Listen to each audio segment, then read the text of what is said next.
We will return to that story shortly, but also we're looking at day 2 of the 74th session of the UN General Assembly. And Iran's leader, Hassan Rouhani, is slated to address world leaders at the general debate shortly. He's promised to lay out a new plan for security in the Gulf, one that excludes the United States. Tension between the US and Iran have increased after recent attacks on 2 major oil facilities in Saudi Arabia. Washington says Iran was behind the attacks. Tehran denies that, of course. Leaders are pushing for a meeting between Trump and Rouhani, but Iran's foreign minister has just said there is zero chance of that. Earlier, Iran joined the remaining members of the 2015 nuclear deal. They all reaffirmed their commitment to salvaging the deal.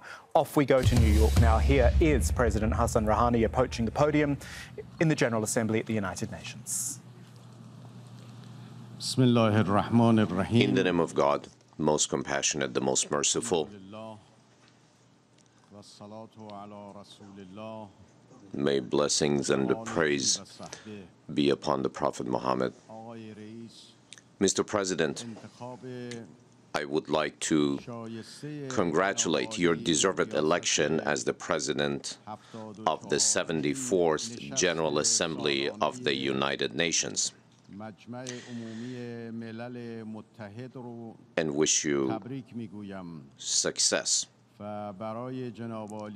and good luck for your Excellency and the Honorable Secretary General. At the outset, I would like to commemorate the freedom-seeking movement of Hussein, peace be upon him, and pay homage to all the freedom seekers of the world who do not bow to oppression and aggression and tolerate all the hardship of the struggle for rights, as well as to the spirits of all the oppressed martyrs of terrorist strikes and bombardments in Yemen, Syria, occupied Palestine, Afghanistan, and other countries of the world, including Iraq. Ladies and gentlemen, the Middle East is burning in the flames of war, bloodshed, aggression, occupation, and religious and sectarian fanaticism and extremism. And under such circumstances, the suppressed people of Palestine are the biggest victims. Discrimination, appropriation of lands, settlement expansions, and killings continue to be practiced against the Palestinians. The U.S. and Zionist-imposed plans, such as the deal of the century, recognizing Beit al-Muqaddas as the capital of the Zionist regime and the accession of the Syrian Golan to the occupied territories, are certainly doomed. As against the U.S. destructive plans, the Islamic Republic of Iran's regional and international assistance and cooperation on security and counterterrorism have been so much decisive. The clear example of such an approach is our cooperation with Russia and Turkey within the Astana format on the Syrian crisis and our peace proposal for Yemen, in view of our active cooperation with the special envoys of the Secretary General of the United Nations, as well as our efforts to facilitate reconciliation talks among the Yemen parties with the 4 European countries, which resulted in the conclusion of the Stockholm Peace Accord on Hodeidah port.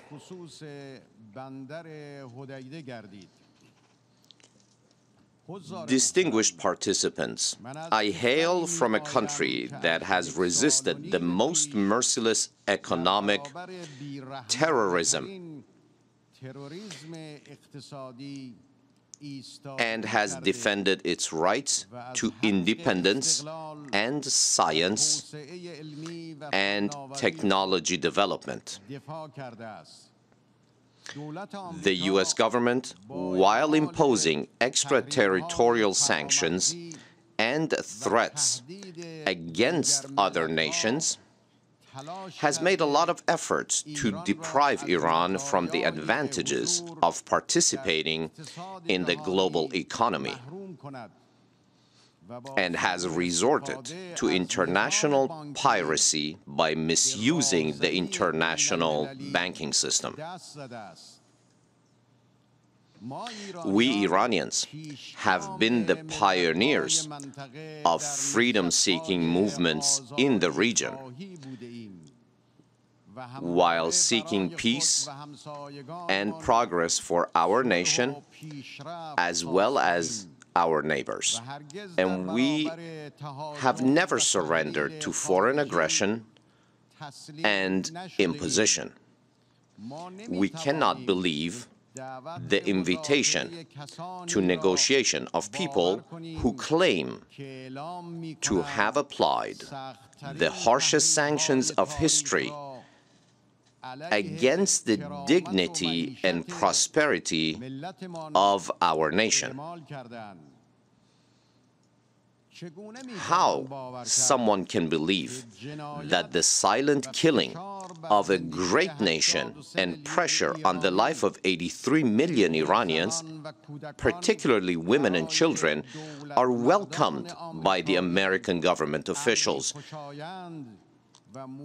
who pride themselves on such pressures and exploit sanctions in an addictive manner against a spectrum of countries such as Iran, Venezuela, Cuba, China, and Russia.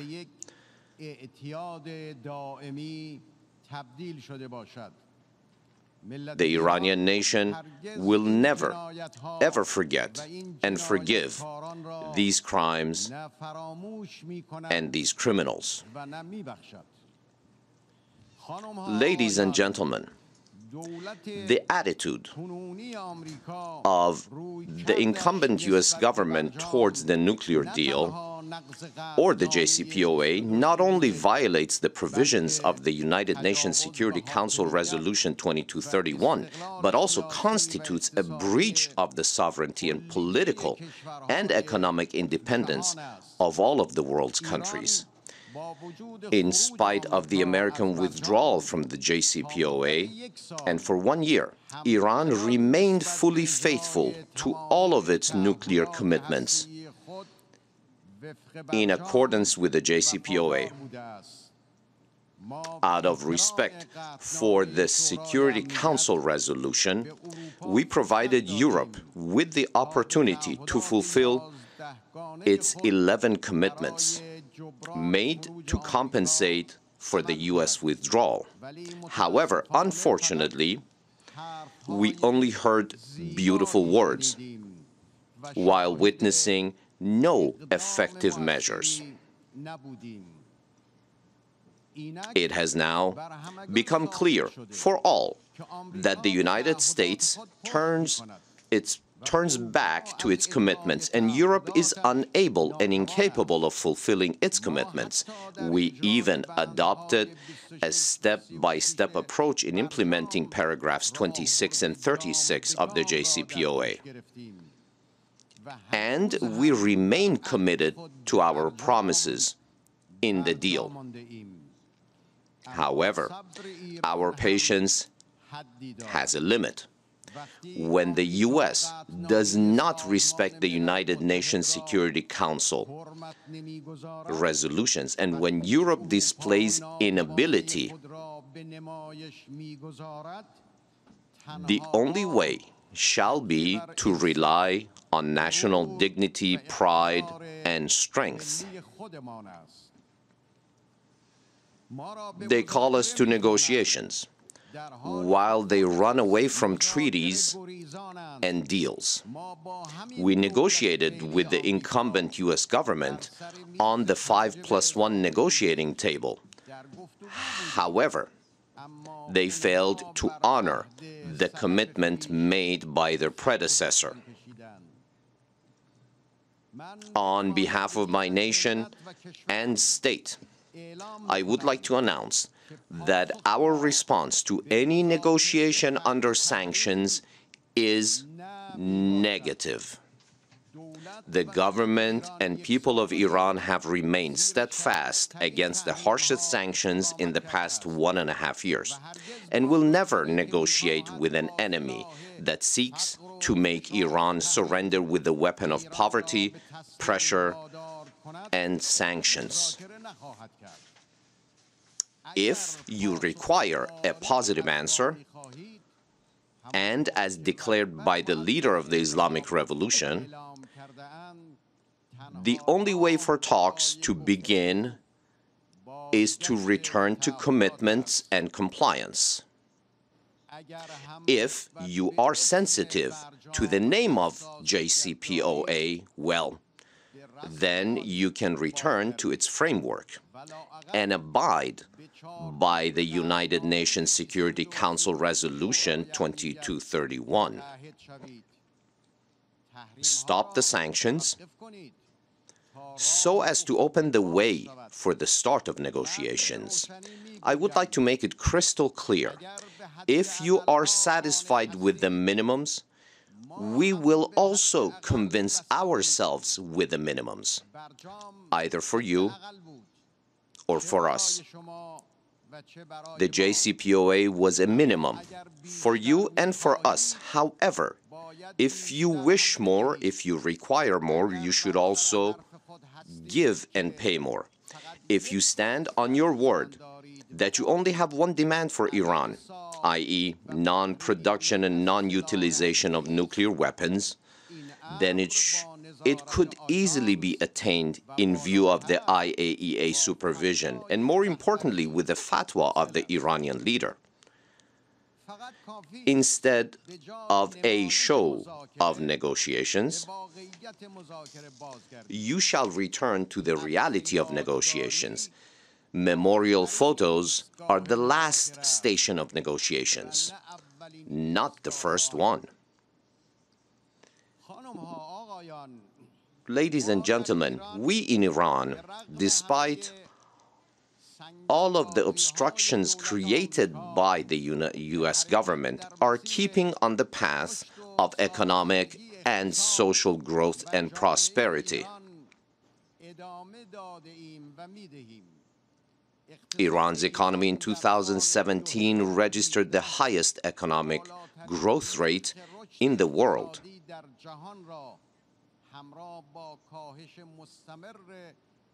And today, despite fluctuations emanating from foreign interference, in the past 1.5 years, we have returned to the track of growth and stability. Iran's gross domestic product, minus oil, has become positive again in recent months, and the trade balance of the country remains positive. Distinguished participants, the security doctrine of the Islamic Republic of Iran is based on the maintenance of peace and stability in the Persian Gulf and providing freedom of navigation and safety of movement in the Strait of Hormuz.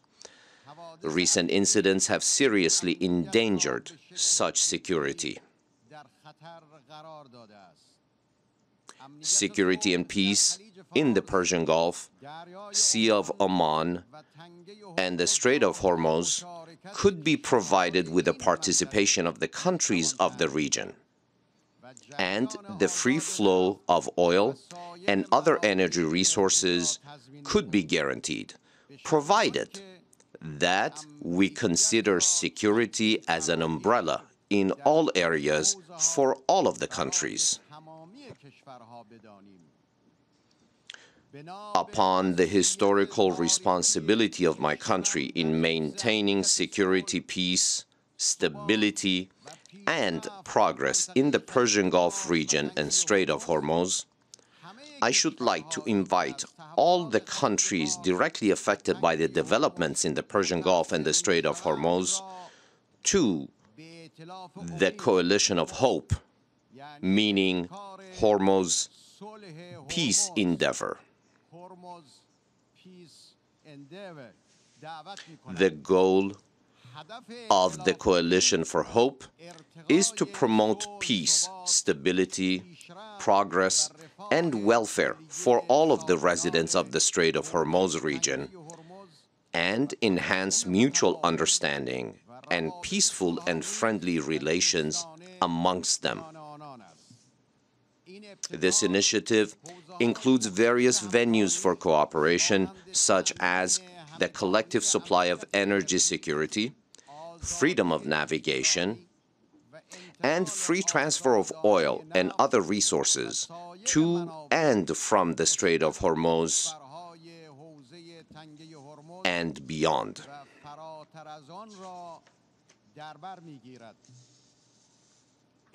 The Coalition for Hope is based on important principles such as compliance with the goals and principles of the United Nations, mutual respect, equal footing, dialogue and understanding, respect for territorial integrity and sovereignty, inviolability of international borders, peaceful settlement of all differences, and more importantly, two fundamental principles of non-aggression and non-interference in the domestic affairs of each other. The presence of the United Nations seems necessary for the creation of an international umbrella in support of the Coalition of Hope. The Minister of Foreign Affairs of the Islamic Republic of Iran shall provide more details of the Coalition of Hope to the beneficiary states. Ladies and gentlemen, the formation of any security coalition, an initiative under any title in the region with the centrality and command of foreign forces, is a clear example of interference in the affairs of the region. The securitization of navigation is in contravention to the right to free navigation and the right to development, and would escalate tensions and more complication of conditions and increase of mistrust in the region, while jeopardizing regional peace, security, and stability. The security of our region shall be provided when American troops pull out. Security shall not be supplied with American weapons and intervention. The United States, after 18 years, has failed to reduce acts of terrorism. However, the Islamic Republic of Iran managed to terminate the scourge of Daesh with the assistance of neighboring nations and governments. The ultimate way towards peace and security in the Middle East passes through inward democracy and outward diplomacy. Security cannot be purchased or supplied by foreign governments. The peace, security, and independence of our neighbors is the peace, security, and independence of us. America is not our neighbor. This is the Islamic Republic of Iran which neighbors you. And we have been long taught that neighbor comes first, then comes the house. In the event of an incident, you and we shall remain alone. We are neighbors with each other and not with the United States. The United States is located here, not in the Middle East. The United States is not the advocate of any nation. Neither is the guardian of any state. In fact, states do not delegate power to attorney to other states and do not give custodianship to others. If the flames of the fire of Yemen have spread today to Hijaz, the warmonger should be sought and punished, rather than leveling allegations and grudge against the innocent. The security of Saudi Arabia shall be guaranteed with the termination of aggression to Yemen, rather than by inviting foreigners. We are ready to spend our national strength and regional credibility and international authority. The solution for peace in the Arabian Peninsula, security in the Persian Gulf, and stability in the Middle East should be sought inside the region rather than outside of it. The issues of the region are bigger and more important than the United States is able to resolve. The United States has failed to resolve the issue in Afghanistan, Iraq, and Syria, and has been the supporter of extremism, Talibanism, and Daeshism. Such a government is clearly unable to resolve more sophisticated issues of today. Distinguished colleagues, our region is on the edge of collapse as a single blunder can fuel a big fire. We shall not tolerate the provocative intervention of foreigners.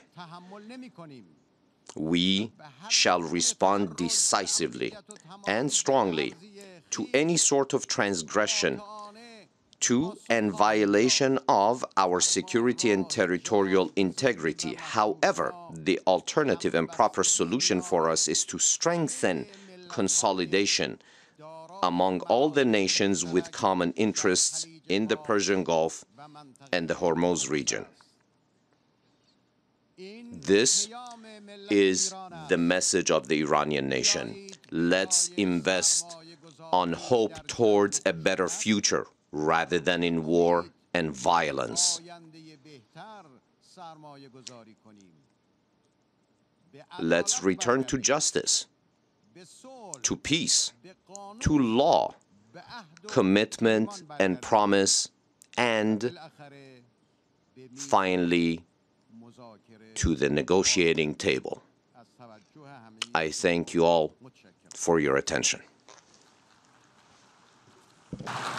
Iran's President Hassan Rouhani addressing the United Nations General Assembly in New York, a speech of two very different tones. He spoke a lot about peace, about negotiating, about the idea of a coalition of hope, which we'll discuss in a moment, but then also very much pointing the finger at the United States. It is not an advocate or guardian of any other country, and that we should respond decisively to any violation of our integrity. We have got two correspondents looking at this one. Zain Basravi is in Tehran. Will be with you shortly, Zain, but I'm starting with our diplomatic editor. James Bay is at the United Nations. As I said, James, I felt there were two different tones coming out of that entire speech. What was the biggest line that you heard coming out? Well, I think there are a number of important lines there. Towards the end, our region is on the edge of collapse. A single blunder could fuel a big fire. I don't think there are many people who would disagree with the severity of the situation in the Middle East and particularly the Gulf at this stage. But clearly, President Rouhani has a different view on what to do about the situation. He came up, I think, with two important statements. One, about his new initiative. I'll come to that in a moment. But two, about sitting down with President Trump and the Iran nuclear deal. He made it quite quite clear his conditions for doing so. He said that the US had to accept the existing deal because he said it was binding international law, Resolution 2231 of the UN Security Council. He said, too, that the sanctions must be lifted. Then, if all of that is done, then they could sit down with the US and potentially have further negotiations about further issues. Now, clearly, the US does not like the Iran deal. It doesn't want to accept the Iran deal, and I don't think those conditions would be acceptable to the US. So we do have a problem here, and I think it now is impossible to see a meeting between President Trump and President Rouhani here in New York. Remember, just a few weeks ago at the G7 summit in Biarritz, it had seemed like a possibility, if a slim one, because the French were working so hard to mediate between the two sides. Remember, President Rouhani is not going to be here much longer, and President Trump is giving his final news conference in just a few hours' time, and then will be heading from New York back to Washington with this issue, but also lots of domestic issues on his mind. The other important thing of the speech was that initiative. We'd heard about it before. We've been getting details fleshed out all week from the Iranians. They say this is an important peace initiative that would bring in all the countries of the Gulf area. All of those that border the Gulf would be invited under a UN umbrella to discuss all of the problems in the region, issues like navigation in the region along that most important waterway of the Straits of Hormuz, where so much of the world's oil passes. That's certainly a proposal that is not going to particularly upset some members of the international community. For example, Russia, current president of the UN Security Council. Russia's come up with a very similar proposal. I've even heard the UK at various points saying that maybe there is some merit in looking at an old Security Council resolution that suggests something similar going back to the end of the Iran-Iraq war.